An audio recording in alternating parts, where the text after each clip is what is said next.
There is no doubt as to the impact that media has on our society today. We see this most predominantly in the news and other forms of instant media that have dominated our daily lives in this current digital era. Despite this ever-increasing demand for instant media, however, movies have remained a huge part of people's daily lives. For example, the number of Netflix subscriptions alone has increased by nearly 70 million active accounts since 2012, and is only expected to grow more.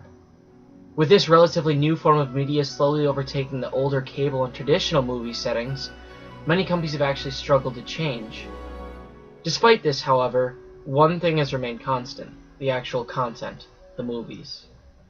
Movies and TV shows have never been in more demand and are more popular than ever. There is no doubt of the impact that movies had in our wallets, garnering nearly $15 billion at the box office alone in 2016. That doesn't include streaming services from Netflix, Hulu, or Amazon in those numbers either. However, it would be a mistake to overlook the bigger impact that these movies have. Today, we're going to examine how these movies impact our society. Sir, can I see your license, please? Wait, why? Yeah, I have state ID. No. He wasn't driving. I didn't ask who was driving. I asked to see his ID. Yeah, why? That doesn't make any sense. Here.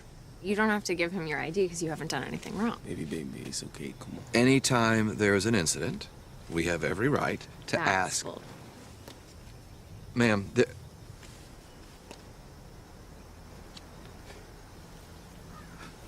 Everything all right, Ryan? yeah, I'm good.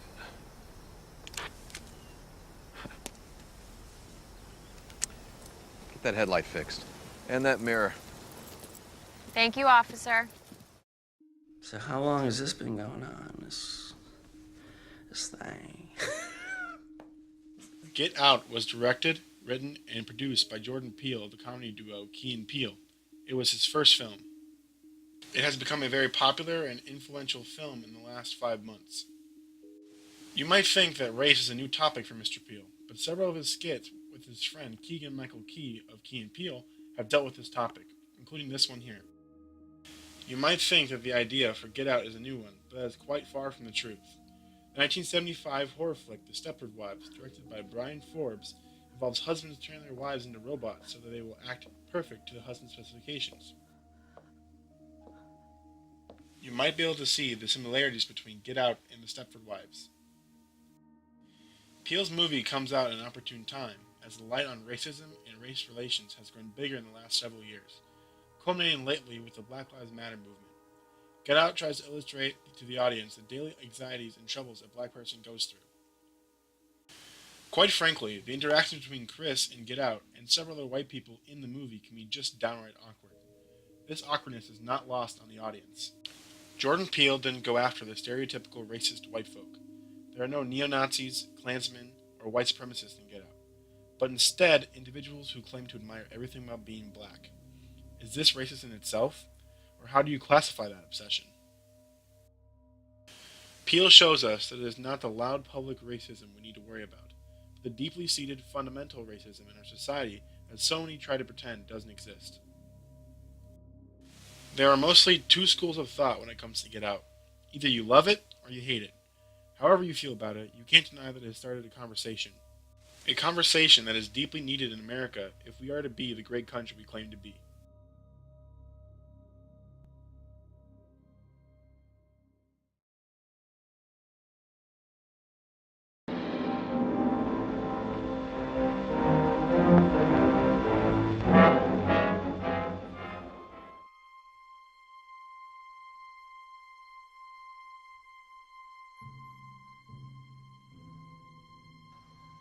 November 26, 1942.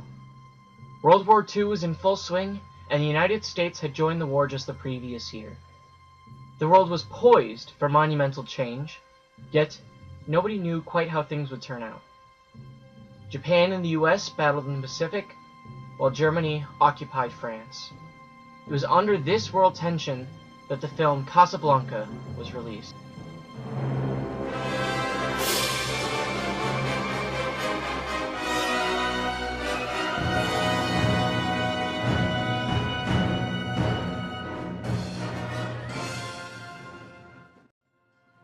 rushed into an early release to capitalize on the Allied landings in North Africa a few weeks earlier.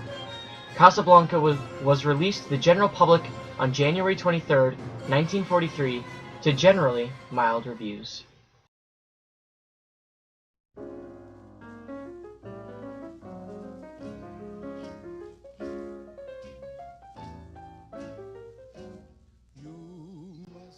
However, as the years went by, it began to gain more and more critical acclaim. One of the most visible aspects of this is how quotable the movie is. Here's looking at you, kid. Play it once, Sam. For all time's sake. I don't know what you mean, Miss Elsa. Play it, Sam. Play as time goes by. I'm shocked to find that gambling is going on in here. You're winning, sir. Oh, thank you very much. Round up the usual suspects. Louis, I think this is the beginning of a beautiful friendship. However, one of the more lasting qualities of the film is in its ability to portray a past time period for us. The emotions that we feel when watching this movie are oftentimes the same ones that were felt by the audience goers when they first saw this film. By examining these movies in a deeper and more profound way, we are better able to understand the oppressing times that they were living under. An important note, this film was directed by Michael Curtiz and was predominantly filmed in 1941, before the United States had joined the war. To best understand this film, we need to take a look at the main protagonist, Rick, played by Humphrey Bogart. Rick's character in the movie is forced to make a critical decision. Rick is forced to choose whether to run away with his old lover, Ilsa, with the 2 visas that he obtained, or whether to let her go away with her new husband, Victor Laszlo, who is the leader of the resistance and attempting to escape to America. This decision mirrors the one that America is forced to make as well, in whether it should remain an isolationist nation, or whether it should become involved in a fight that is bigger than itself.